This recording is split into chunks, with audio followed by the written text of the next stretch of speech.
मंजिल मिले या ना मिले वो तो मुकद्दर की बात है। कि मंजिल मिले या ना मिले वो तो मुकद्दर की बात है, हम कोशिश ही ना करें ये तो गलत बात है। तो स्वागत है अपने ही इस प्यारे से चैनल YouTube पे। तो चलिए वीडियो को स्टार्ट करता हूँ। तो जो मैं आज वीडियो स्टार्ट करने वाला हूँ वो यूपीएससी से रिलेटेड होगा कि यूपीएससी में क्या पैटर्न है, क्या सिलेबस है, यूपीएससी में रियल जो यूपीएससी है वो एस्पिरेंट से क्या डिमांड करता है, इसी पर मैं बात करूँगा। एक यूपीएससी का क्लियर कट जो क्या मतलब उसका जो डायमेंशन है वो मैं बताऊंगा, क्या पैटर्न है, किस अप्रोच से प्रिपरेशन करना चाहिए। बहुत सारे कोचिंग इंस्टीट्यूट में जो है एस्पिरेंट प्रिपरेशन कर रहे हैं, तो मैंने भी यहाँ पे 2 साल 2.5 साल दिया है टाइम, तो मुझे भी अनुभव हो गया है कहीं ना कहीं। तो प्रिपरेशन कहाँ से स्टार्ट करना चाहिए, कैसे स्टार्ट करना चाहिए, मैंने यहाँ तक कैसे पहुँचा, वो सब इस वीडियो में जितने भी डाउट है वो क्लियर होने वाला हूँ। तो मैं हूँ एक यूपीएससी एस्पिरेंट और मैं अभी प्रिपरेशन कर रहा हूँ। तो चलिए वीडियो को स्टार्ट करता हूँ। So let start the video. तो यूपीएससी का फुल फॉर्म होता है union public service commission, Hindi में बोले तो संघ लोक सेवा आयोग। यह एक केंद्र स्तरीय जो है एग्जाम है, परीक्षा है। इनके जो सेंटर है वो दिल्ली में स्थित है और ये जो एग्ज़ाम है वो इंडिया के टफेस्ट एग्ज़ाम में आता है, सबसे कठिन परीक्षा में आता है। तो यूपीएससी का जो पैटर्न है वो मैं सबसे पहले बताऊंगा। तो यूपीएससी जो है बहुत ही यूपीएससी का खूबसूरत पैटर्न है, बहुत ही सुंदर पैटर्न है और बहुत ही खूबसूरत एग्जाम है। यूपीएससी 3 फेजेस में 3 चरणों में एग्जाम को कंडक्ट करवाता है। जो फर्स्ट चरण है जिसे हम हिंदी में प्रारंभिक परीक्षा और इंग्लिश में पीटी शॉर्ट में कहते हैं या प्रीलिम्स, देन जो सेकेंड में कराते हैं उसका नाम है मेंस, हिंदी में मुख्य परीक्षा, और थर्ड जो उनका फेजेस आता है वो है इंटरव्यू, जिसे हिंदी में साक्षात्कार भी बोलते हैं। साक्षात्कार या पर्सनालिटी टेस्ट भी कहते हैं, क्योंकि वहाँ पे आपको पर्सनालिटी से रिलेटेड क्वेश्चन पूछे जाएंगे, हॉबी से रिलेटेड क्वेश्चन पूछे जाएंगे। तो चलिए पहले जो पीटी के बारे में बात करता हूँ। तो प्रीलिम्स में 2 पेपर होता है, पहला जीएस पेपर 1 होता है और जो सेकंड पेपर होता है जिसे हम सीसेट के भी नाम देते हैं। सीसेट का जो फुल फॉर्म होता है वो सिविल सर्विसेज एप्टीट्यूड टेस्ट होता है, जिसमें math, reasoning, comprehension, data interpretation, data sufficiency, DI और डीएस से क्वेश्चन पूछा जाता है। जो आपका फर्स्ट पेपर है उसमें जो है हिस्ट्री, जियोग्राफी, पॉलिटी, इकोनॉमी से रिलेटेड क्वेश्चन पूछा जाता है, करेंट इश्यूज पे क्वेश्चन पूछा जाता है। और जो आपका पेपर 1 है उसी से आपका कट ऑफ डिसाइड होता है। और जो सीसेट पेपर है वो क्वालिफाई नेचर का पेपर होता है, उसमें सिर्फ क्वालिफाई करना होता है। 200 मार्क्स में से आपको 66 मार्क्स लाना होता है। तो मैं पुनः इसे रिपीट करता हूँ। प्रीलिम्स में 2 पेपर होते हैं, पहला जो पेपर है जीएस पेपर 1, सेकंड जो पेपर है वो जीएस पेपर 2, जिसे हम सीसेट नाम देते हैं।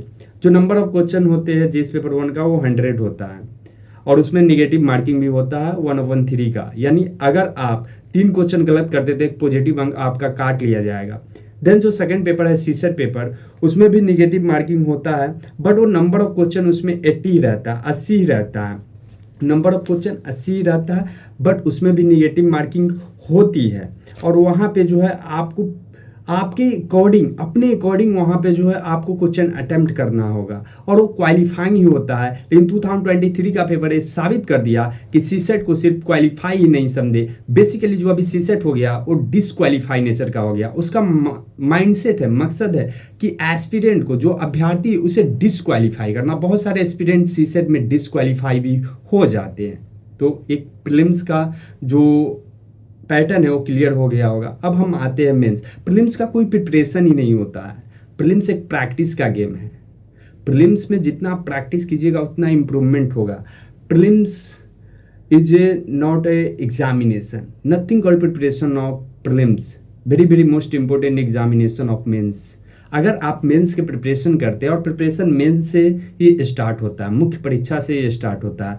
अगर आप मुख्य परीक्षा को पढ़ते हैं तो जो 80% सिलेबस है वो प्रीलिम्स से रिफ्लेक्ट करता है, या फिर पॉलिटी हो, हिस्ट्री हो, जियोग्राफी हो, इकोनॉमी हो, सिर्फ जनरल साइंस को छोड़कर, एंसेंट मिडाइवल को छोड़कर, क्योंकि ये सब जो पेपर है वो सिर्फ प्रीलिम्स में ही पूछा जाता है, जनरल साइंस से रिलेटेड। साइंस का कोई रोल नहीं होता है मेंस में। तो सबसे जो very very most important examination जो है वो मेंस है, very very most important examination of mains.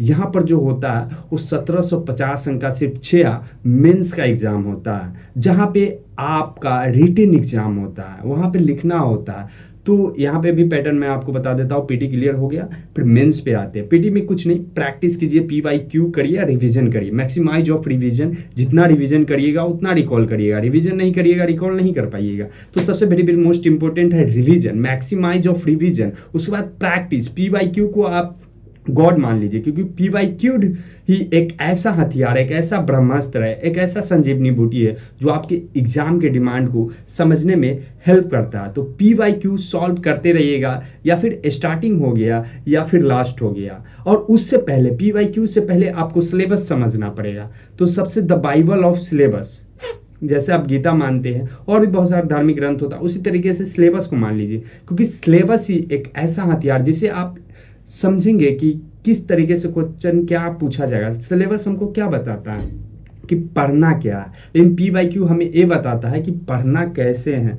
तो सिलेबस, पहला सिलेबस देखना है, उसके बाद PYQ पे आना है, फिर जो आपको नोट्स NCERTs पढ़नी है। NCERT तो बहुत इंपॉर्टेंट है, इस एग्ज़ाम की जो नींव है ना वो NCERT ही है। किसी भी घर को बनाने के लिए हमें नींव की आवश्यकता होती है, पिलर्स की आवश्यकता होती है। तो NCERT बेसिकली इस एग्ज़ाम का पिलर्स है, और NCERT से डायरेक्ट प्रीलिम्स में क्वेश्चन पूछा जाता है। 60 to 70 80% तक क्वेश्चन पूछा जाता है NCERT से डायरेक्ट। तो NCERT पे पकड़ बनाना होगा, और एक बार में पकड़ नहीं बनती है, कम से कम आपको मैक्सिमाइज ऑफ पढ़ना होगा, मैक्सिमाइज ऑफ रिविजन करना होगा NCERT का। तो मैं बुक लिस्ट से रिलेटेड भी इससे अगले वीडियो में बताऊंगा क्या क्या बुक पढ़ना है। इसमें सिर्फ पैटर्न, सिलेबस, देन क्या डिमांड है उस पर बात करेंगे।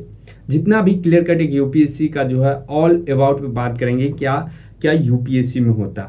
तो प्रीलिम्स पूरा क्लियर हो गया होगा। प्रीलिम्स में कुछ नहीं करना, प्रैक्टिस करना है, रिवीजन करना है, PYQ देखना है, सिलेबस देखना है, यही सब करना है और कुछ नहीं। प्रीलिम्स के लिए जो सबसे मुख्य, सबसे मेन एग्जाम है, जो सबसे मेन युद्ध है, और वो युद्ध नहीं महायुद्ध है, उसे हम मेंस कहते हैं, मुख्य परीक्षा।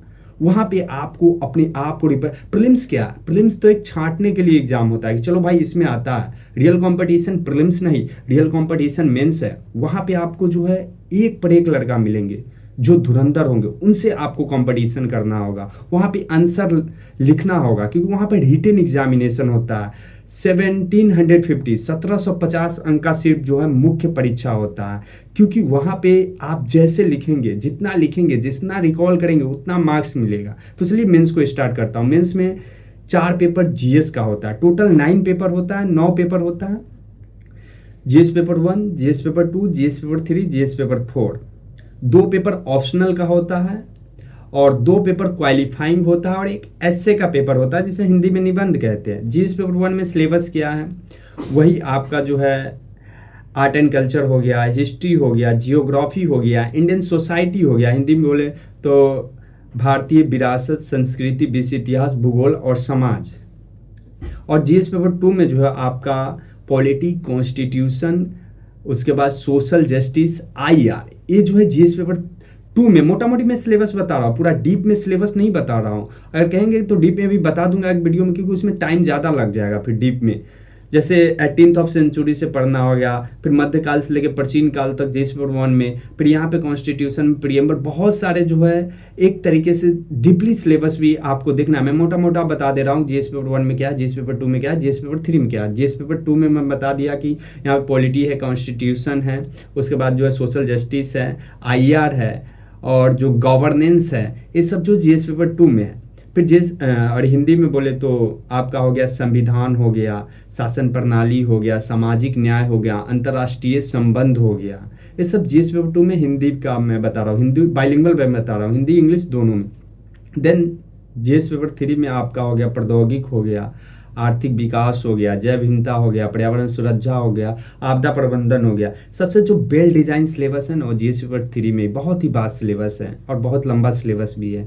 यहाँ पे जो है आपको जो है इकोनॉमी हो गया, साइंस एंड टेक्नोलॉजी हो गया, इकोलॉजी एंड एनवायरनमेंट हो गया, और उसके बाद इंटरनल सिक्योरिटी, डिजास्टर मैनेजमेंट, ये सब जो है आपका GS पेपर 3 में पढ़ना है। उसके बाद GS पेपर 4 आता है। GS पेपर 4 में ethics, integrity and aptitude, Hindi में बोले तो नीति शास्त्र, सत्यनिष्ठा और अभिरुचि, ये जो है आपका GS पेपर 4 में है।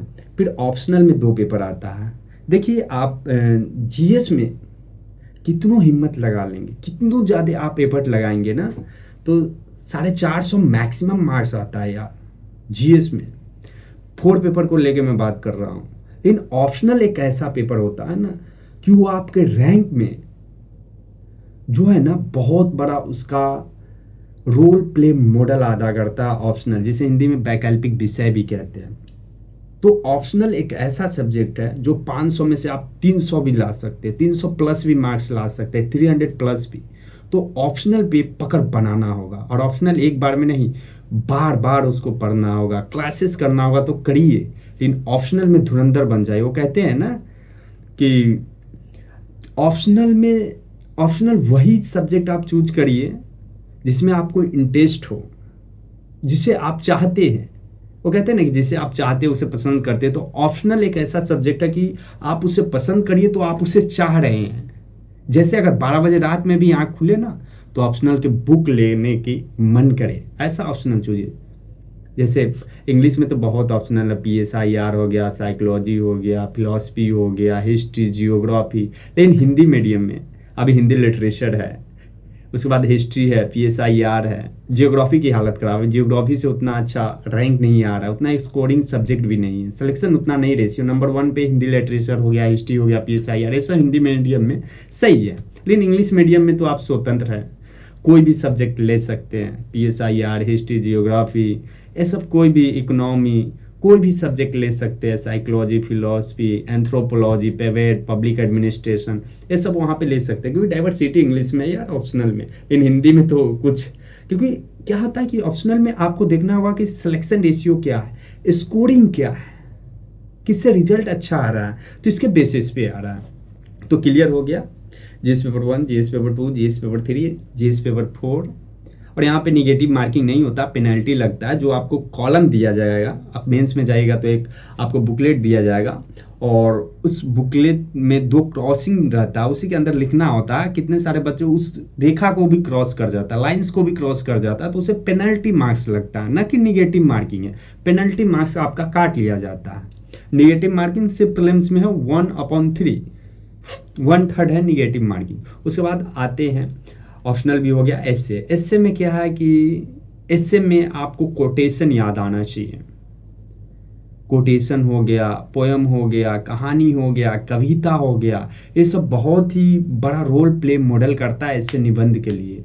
और निबंध में जो स्टार्टिंग भी देखिएगा तो कोटेशन से होता है, बीच में भी कोटेशन डालना होता है, लास्ट में भी कोटेशन डालना होता है।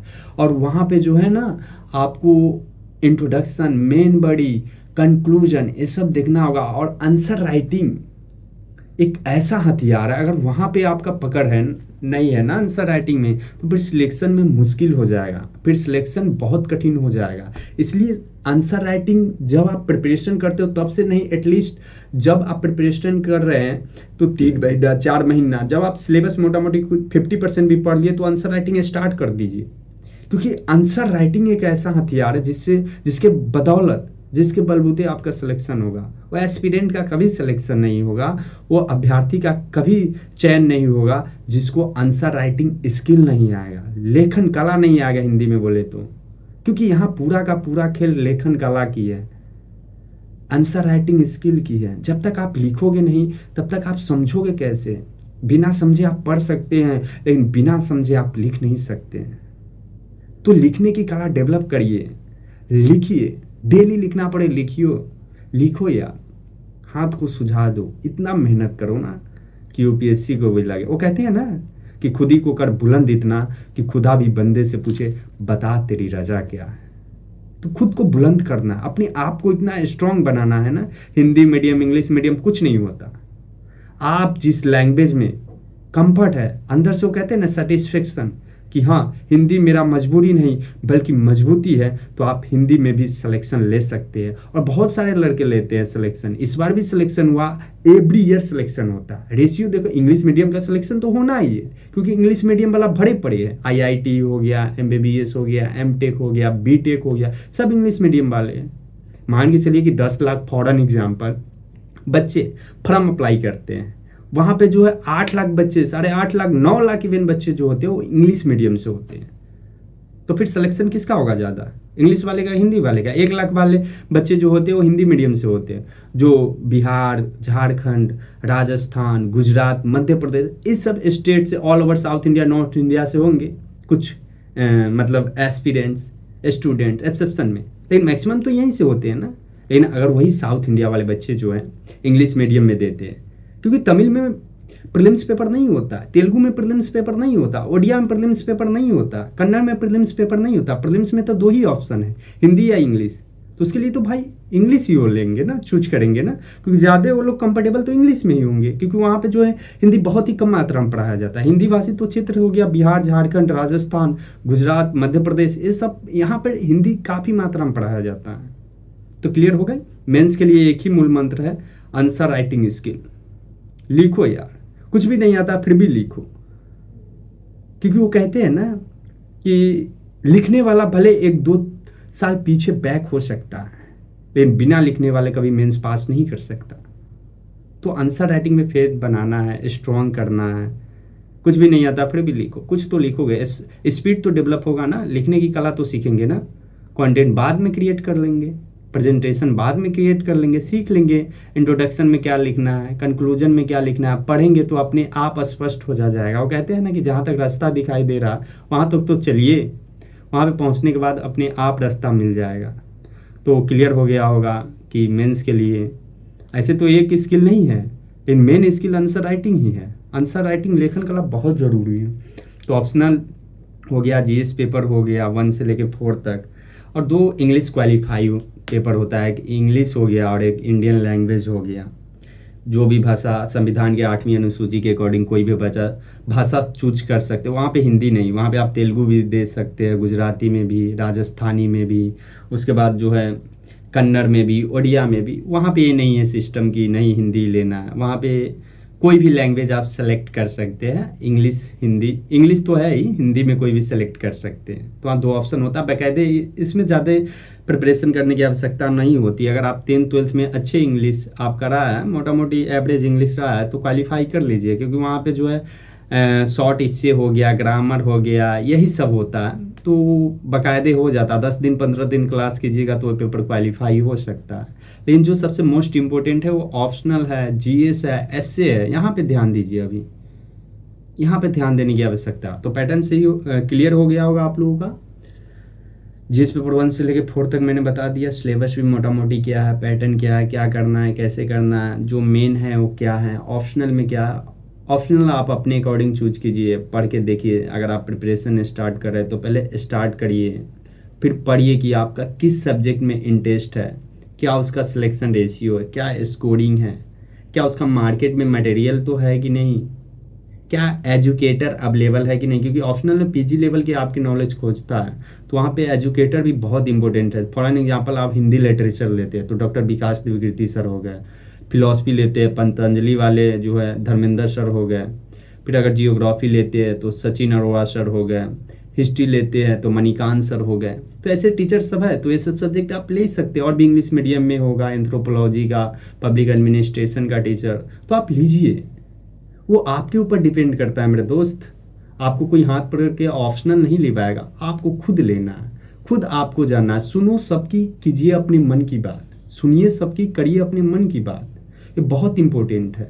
इसलिए चाणक्य ने क्या कहे, क्या खूबसूरत बोले हैं, क्या उनका जो शब्द है कि जो दूसरों की गलती से सीख कर आगे आ जाता है ना, वो जल्दी आगे आ जाता है। कि जो दूसरों की गलती से सीखता है वो जल्दी आगे आ जाता है। तो दूसरों की गलतियों से सीखना है।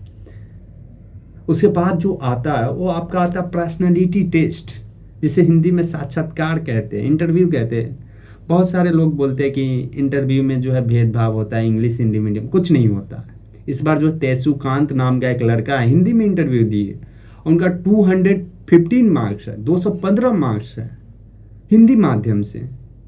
ऐसा कुछ नहीं है। अगर आप आधे घंटे में अपने आप को रिप्रेजेंट करते हैं तो आप एक बेटर इंटरव्यू आपका हो सकता है। आप बेहतर वहाँ पे साक्षात्कार प्रस्तुत कर सकते हैं। आधे घंटे वही मूल है वही इम्पोर्टेंट है कि आप आधे घंटे में अपने आप को कैसे रिप्रेजेंट करते हैं, आपका कम्युनिकेशन स्किल कैसा है, आप कैसे बोलते हैं, सामने वाले पैनल को आपकी बोली अट्रैक्ट करता है कि नहीं। जैसे आप किसी के प्रति अट्रैक्ट हो जाते हैं ना, उसी तरीके से आपके कम्युनिकेशन के प्रति जो है पैनल को अट्रैक्ट होना पड़ेगा। उसी तरीके से मेंस में जब आप किसी के प्रति अट्रैक्ट होते हैं, देखते हैं तो अट्रैक्ट हो जाते हैं ना, उसी तरीके से आपकी आंसर कॉपी ऐसा होना चाहिए, ऐसा लिखा होना चाहिए, ऐसा प्रेजेंटेशन, ऐसा डायग्राम होना चाहिए ना कि जो एग्जामिनर आपकी कॉपी चेक करे ना, वो उस कॉपी के प्रति अट्रैक्ट हो जाए, आकर्षित हो जाए, कहे भाई क्या लिखा है, मैं इसको नहीं ऑफिसर बनाऊंगा तो फिर किन्हें बनाऊंगा, क्योंकि बहुत सारे कंपटीशन की दुनिया है। देन सिलेक्शन तो उन्हीं का होता है जो मेहनत करते हैं, हार्डवर्क करते हैं। तो हाँ, मानते हैं कि इंटरव्यू में थोड़ा लक का फैक्टर है, प्रीलिम्स में भी है, लेकिन मेंस में कोई लक का फैक्टर नहीं। वहाँ पे मेहनत करना पड़ेगा, प्रैक्टिस करना पड़ेगा, PYQ करना ही पड़ेगा, आपको लिखने की कला सीखना ही पड़ेगा। आप लिखते चले जा रहे हैं, क्या लिख रहे हैं पता ही नहीं चल रहा। लिखने के जो है प्रेजेंटेशन सीखना पड़ेगा, कैसे अपने आप को वहाँ पर जो है लिखना है, किस डायग्राम में, किस फॉर्मेट में लिखना है, इंट्रोडक्शन कैसे लिखना है, मेन बॉडी कैसे लिखना है, कंक्लूजन कैसे लिखना है। तभी तो क्वालिफाई कीजिएगा, तो इंटरव्यू दीजिएगा, इंटरव्यू में आइएगा। वहाँ पे जो आप कैसे बात करते हैं इंटरव्यू पैनल से, वो भी मैटर करता है। तो यही है।